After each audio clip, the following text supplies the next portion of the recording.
sometimes people go out of sunshine, you know, and they'll move from what they know is good. You're going to see what that is that's shining over there.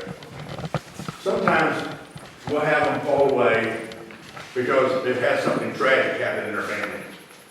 And that's when they need fellowship the most. So what I'm fixing to say to you is this is a heavy responsibility on pastors.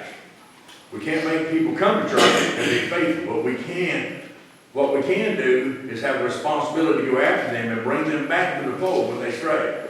Jesus made this abundantly clear in the parables of the lost sheep, coin, and son in Luke 15. Once we've done all we can, we must commend them to God and the word of his grace. That's in Acts 20:32. And we're going to read that one in a minute.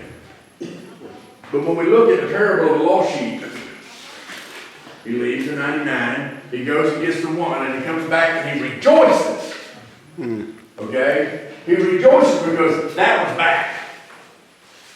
With the parable of the lost coin, the woman, she's got 10, she loses one, and she's all over that. The reason they use that is in those days, those 10 coins was usually given in marriage, and they were very important. Those 10 coins were, you know, it's like a dowry. You know, it's like 7 cows. And one of her cows got lost. Yeah. And she's digging around looking for it, and when she found it, woo! Right? She's all happy. She goes and gets her friends, and they all rejoice. Because they had found that one coin. She had 9 more. What's the deal? That one coin was important.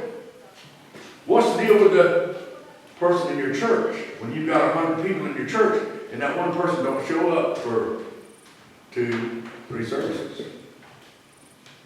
That person is important. Why is that person important?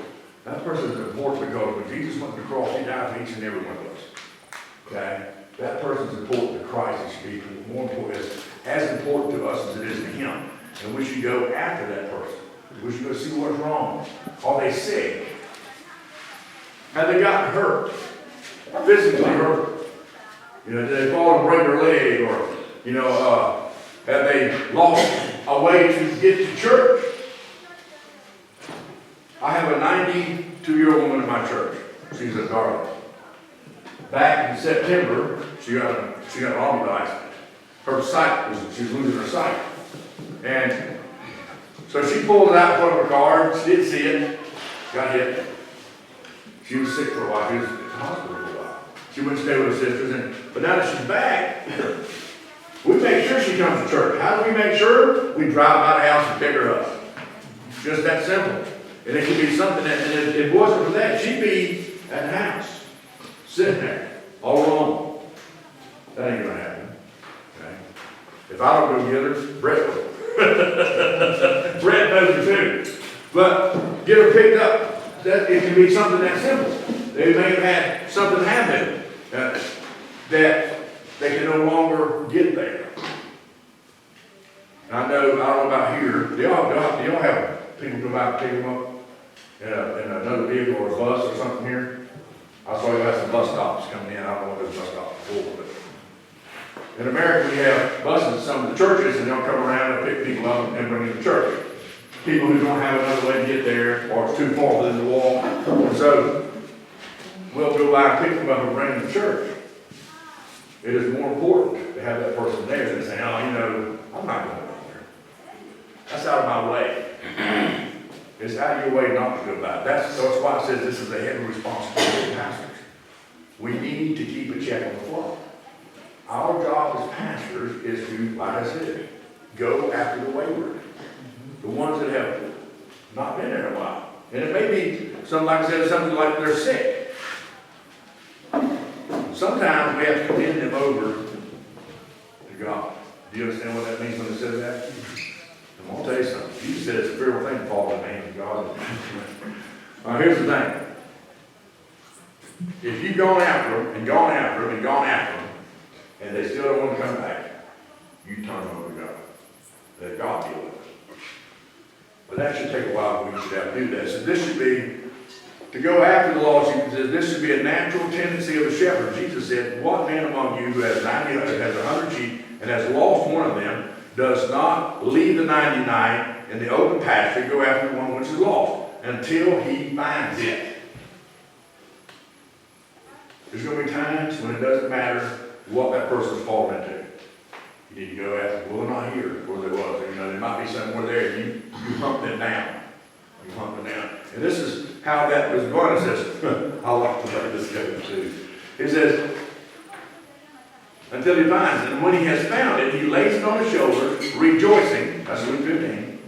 There would be a lot more rejoicing in the church if we could bring back all those who have drifted and slipped away through the cracks.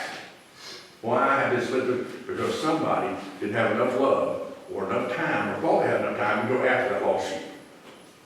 I have some of my church that I have to go after all the time. Yes, the text part is how I have to bring some of them too. It says, this indicates that the shepherd grabbed the sheep while it was still running away. He grabs the sheep, throws it over his shoulder, and brings it home to the fold while it's still offering resistance, kicking and screaming. I'm getting you back to the house. You were lost, now I'm going to bring you home. I got you. I've had some that I drove by the house and they want to give you a bucket of excuses why they did it. Yeah, well, you know, the excuse window's down. Here's the car, man, let's go. I've done it. Why? Because that person is important to me. I told y'all last night, I don't want to see nobody go to hell. And I mean nobody. Nobody. Not the worst person on this earth. It's eternal. And somebody can fall and slip away.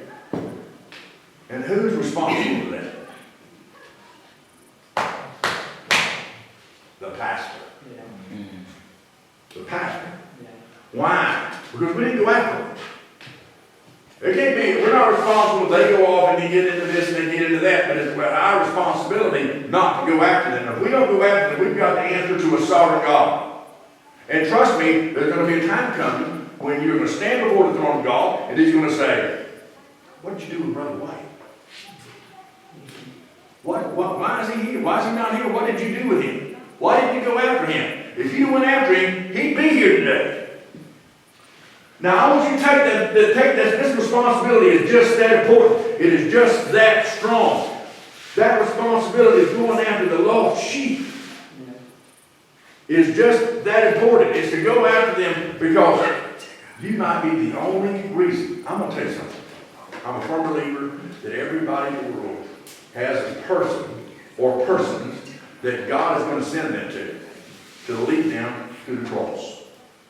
And it might be one that you got to drag back kicking and screaming.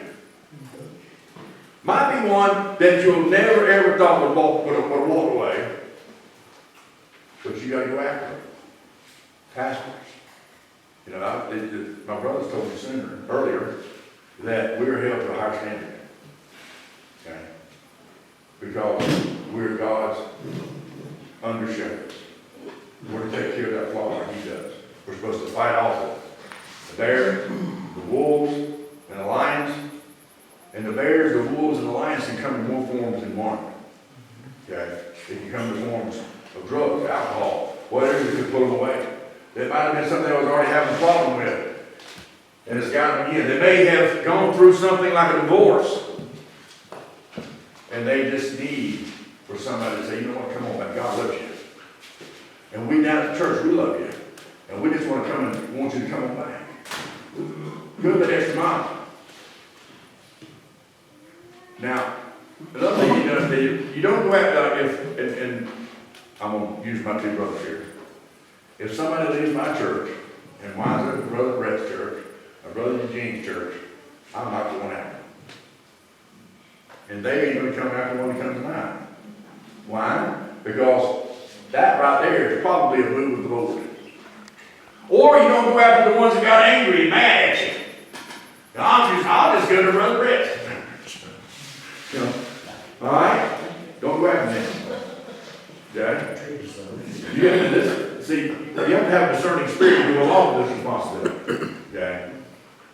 If they're leaving because they're upset, they didn't like the way you preach, or they didn't like this, or they didn't like that, then they're just making excuses anyway. And guess what? They're going to leave Brett's church, and they're going to go to Eugene's. They're going to leave Eugene's church, and they're going to go to Brother White's church. And they're going to keep going. We call them church hoppers. You know what a grasshopper is? Well, they're church hoppers. they're not going to be happy where they go. No, it don't matter if you chase them down. Not doing. Then what we want to do is, I'm talking about those who have fallen out of church and drifted from the things of God. Those are the ones you must go after. Falling through the cracks. Somebody didn't check on them. Nobody called. Nobody went to see why they haven't been here. Now, everybody needs a Sister Vivian in the church. Now, why do I say that? Because Vivian, she'll be up on her minutes. You wasn't in church today, everything okay? Don't let him give no lame excuse. I 90-year-old woman to get right into it. But she's actually got a heavy burden on her heart to check on that person, to see how that person's doing. Are you sick? Is your car broke down? Is everything okay? Is your family all right? Anybody sick? And she'll let me know. Did you go see so-and-so? There. This happened or that happened, or, you know, their grandson died, and they need to talk to you. Well, there you go. That's the ones you go after. The ones that are no longer concerned about the things of God. They have gotten into a place to where it's all about what's happening to them. And they're being blinded by the devil. This is, nobody cares, nobody loves me. But God always loves them. Always loves us. And we should go after them with a vengeance. Chase them down. Find out what we can find out. Help them in any way that we can. Many people who once loved the Lord have fallen away and haven't even received a phone call from the church. That's sad. Okay? When the pastor of the church or one of your deacons, one of your church, your pastor's wife, okay, or your sister Vivian, if you got one, has a call to see what's going on. You say, well Pastor, I was called to preach. I wasn't called to check on somebody. I ain't no nurse. I'm not a doctor. I'm not a taxi service. Well, guess what? You're all of those, Pastor. Yes, you are. You're to check on them, make sure they're okay. And when we don't do that, what does that say? What does that say? I have a pastor that doesn't care. I have a church family that doesn't care about me. And that can be a heavy weight on someone who's hurting. Someone who's going through something. Maybe the loss of a family member. It may be they lost their job. It may be the fact that there's a problem in their life that they just has overwhelmed them like a big wave. And they just don't know how to handle it. And sometimes all it takes is a listening ear, a concern. How are you doing, brother? What's going on? I haven't seen you in a while. I've been missing you in church. I'm going to tell y'all something what I do. And this is how I know when somebody's missing. When I pray, I tell my people in church, you got me, I know where you sit. Okay? And when I pray for you, I go row by row by, oh, wait a minute. Eugene ain't in his spot. I better go check on him. Then I'll keep praying the rest of the way. I don't know how y'all do it, but that's how I keep up with my people. I know right where they sit, and when I start praying, I go row by row by row. So I'll tell them, once you find a spot, don't move. Because you won't get prayed for. It pisses me up when they move. But when they're not there, you know that person. You know that person's supposed to be sitting on the third row, almost to the end. And when that person's not there, it's our job to say, what's going on? Let me go see what's wrong. Because that person's always faithful. That person's always here. Something's wrong. Let me go see. Maybe it's somebody new in your church. Come a couple of times, maybe a month, and it seemed like everything was going great, and then it fall away. Let me go check on that person. It may be that they were just passing through. In our part of the world, where we live, we have a lot of what we call snowbirds. And actually, there's people who live up north, and when it's cold up there, they'll come down south to where it's warm for the wintertime. And they'll come and they'll visit with your church and they'll be there. You may not know that they are, and all of a sudden they're not there, you go to find them, and it's because they're at home. They don't really live there, they just come down on vacation, and their vacations last about 3 or 4 months.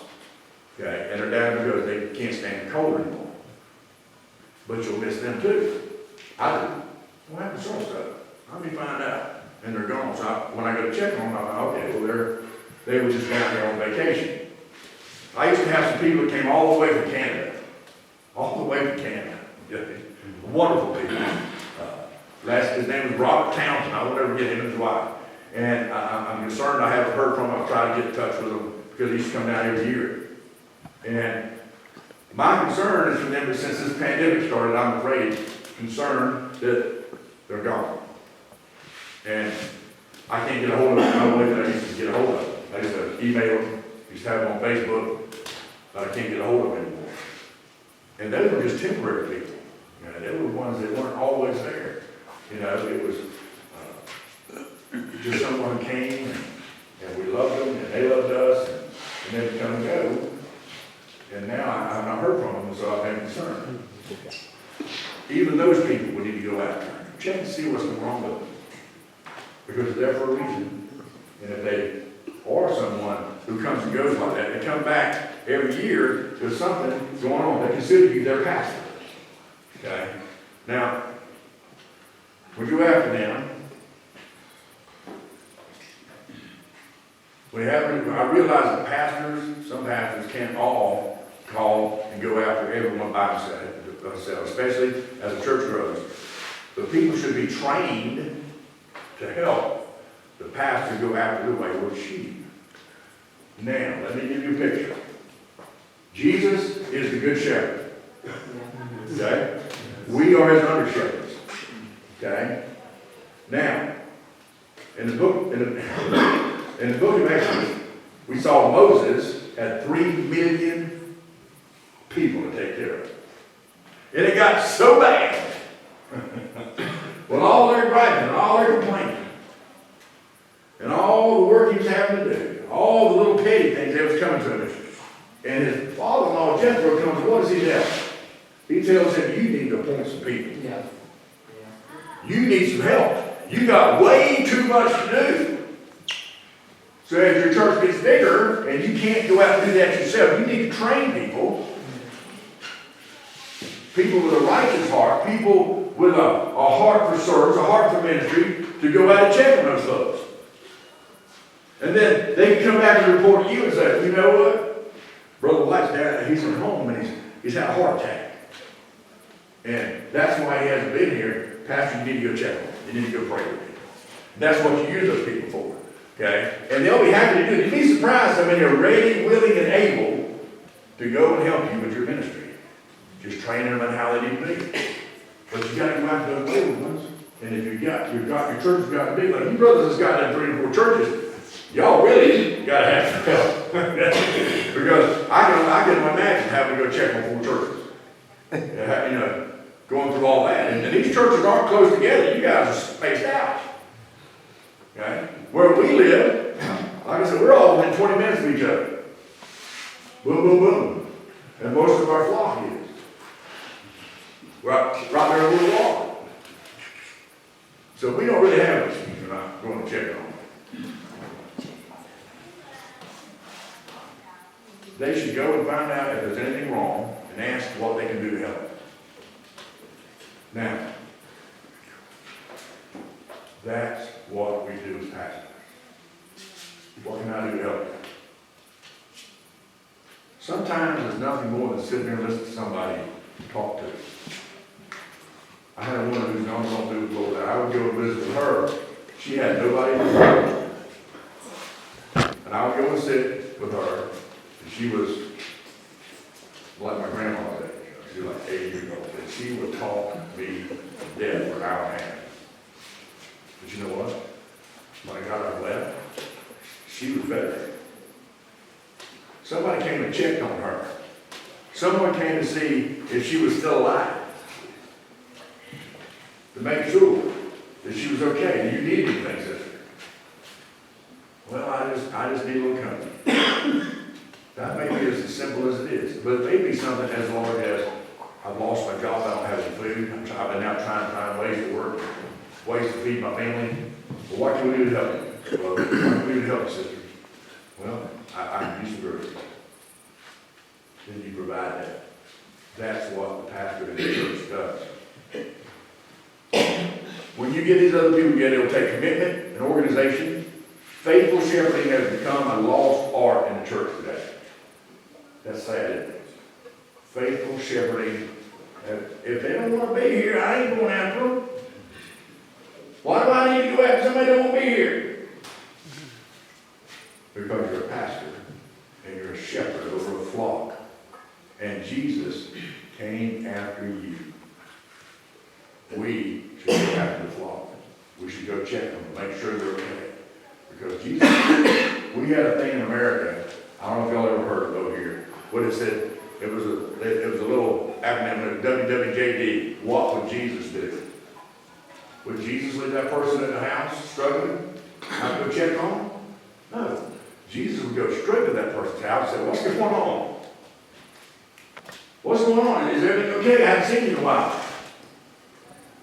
What would Jesus do? What would Jesus have me to do? Would Jesus have me to just sit there and say, ain't one? No. We must go after the wayward.